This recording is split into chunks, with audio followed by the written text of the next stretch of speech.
Mesdames et messieurs, je vous adresse mes salutations distinguées et je suis honoré de vous accueillir sur ma chaîne YouTube. Je réponds au nom de Doumi Amir et je désire partager avec vous ma perspective en tant que chercheur, professeur, débutant en histoire et tuteur universitaire. Pourquoi la méthodologie est essentielle en recherche historique? L'histoire ne se résume pas à raconter le passé, elle se construit avec méthode et rigueur. Sans une démarche scientifique, l'historien risquerait de tomber dans l'interprétation subjective ou l'anachronisme. Mais alors, qu'est-ce qu'une bonne méthodologie en histoire?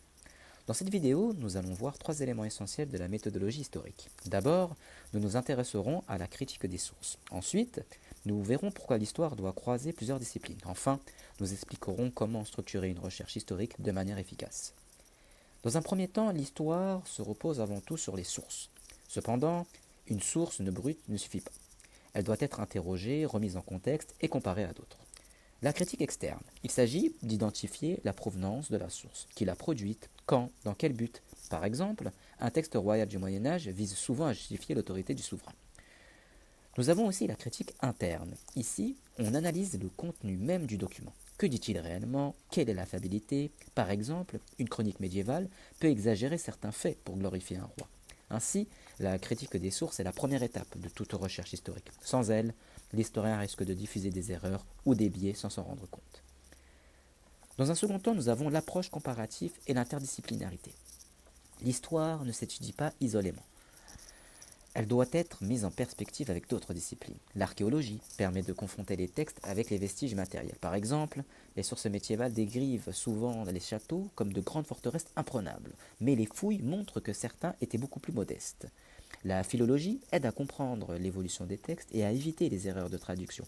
Un mot mal compris peut totalement fausser l'interprétation d'un document ancien.